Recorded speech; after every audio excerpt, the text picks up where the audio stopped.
Last week, John Fogerty fired up Facebook and made a complaint. Why on earth is this new Taraji P. Henson shoot 'em up using the name of the song he wrote?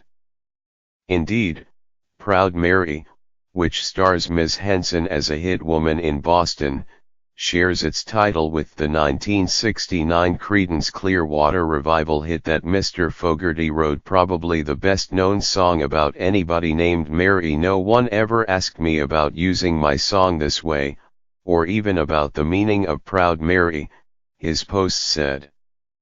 The movie poster has my lyrics changed to read "Killing for the man every night and day." One poster really does say this, which is strange since the person playing the man is Danny Glover. Anyway, he went on, I wrote the song about a mythical riverboat, cruising on a mythical river, in a mythical time. Perhaps, the setting was back in time on the Mississippi River. It was obviously a metaphor about leaving painful, stressful things behind for a more tranquil and meaningful life. Far from a story about killing people for money.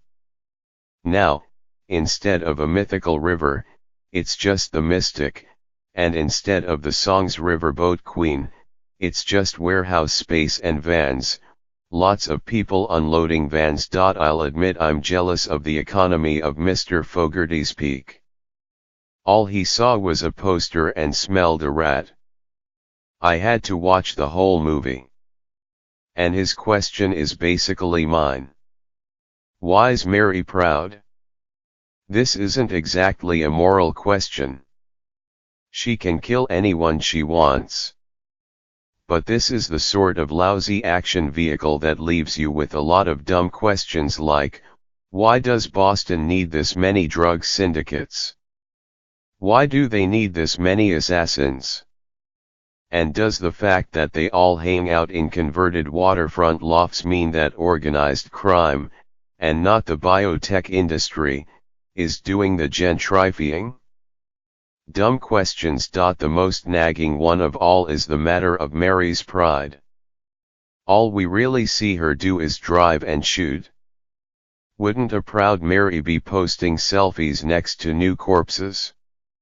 It almost doesn't matter that Ms. Henson is playing her, even though that fact should make this the most fun you have at a movie all month. But Ms. Henson, who's an executive producer, left her flamboyant starriness on the Empire set.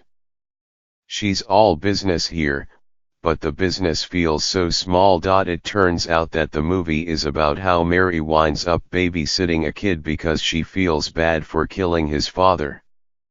So why this thing isn't called Guilty Mary or Mary, Don't You Weep is beyond me. But that's not what this movie's about. What it's about is justifying that title.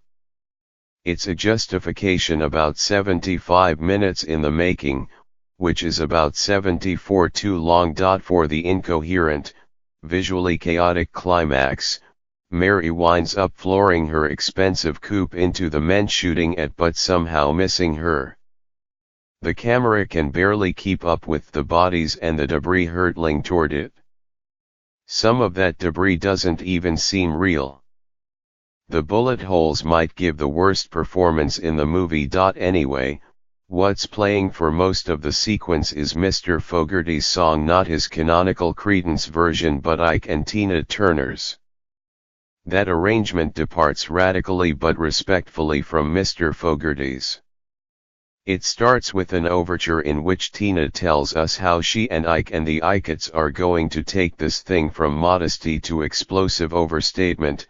You see, we never ever do nothing nice and easy, before she blasts off.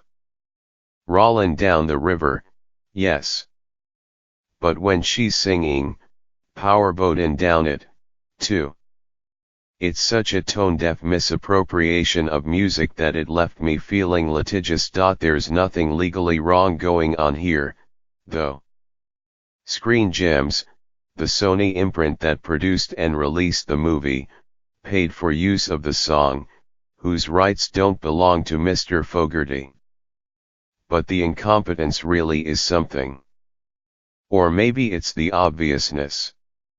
Maybe it's the inevitability. The whole movie seems to exist just for the sequence.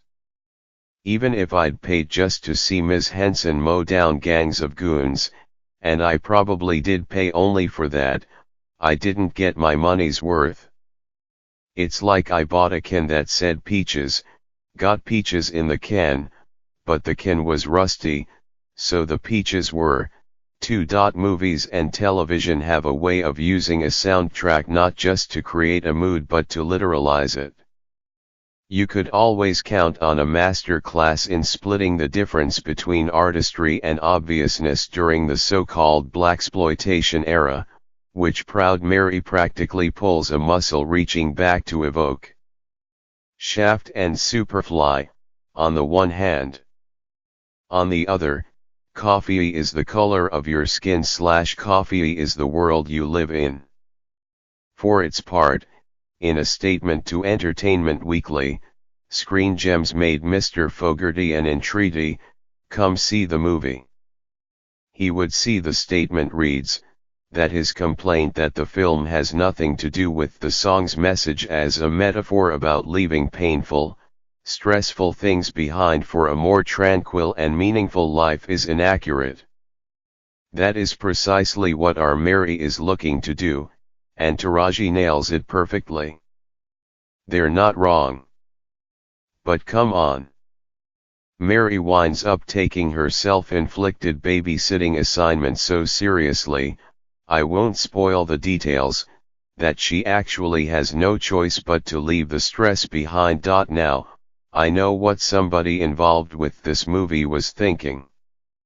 The screenplay seems as if it's been kicking around for who knows how long. Pam Grier could have done this in 1973, title and all, and maybe it used to be called something else. But it's Proud Mary now, and Mary is a black woman, and when was the last time a black woman, who isn't Halle Berry, carried any movie by herself, let alone one in which she keeps an arsenal hidden in her walk-in closet, not far from her wigs, one that lets her do the old shoot and slide along a warehouse floor? This really is a kind of momentous occasion, and for that you need a momentous song, and Proud Mary more than satisfies the occasion. Every time I hear Ms. Turner spit out the word left or sing burnin' or all right, I want to fight to ensure voting rights. I want to karate chop something. So it all makes a kind of sense, right? Let's honor the occasion with a song worthy of it. The occasion might warrant the song. The movie is a different story. I'm not so sure about the movie. Leaning on the Ike and Tina version might bring it into better, blacker alignment with the movie's star, but it addresses neither the central incongruity, why use this song for a massacre? Why use it for a massacre this badly orchestrated, nor the artistic injustice of Mr. Fogarty's complaint. There are bullet holes in walls, tire treads on mobsters, and now bullet holes and tire treads all over his song.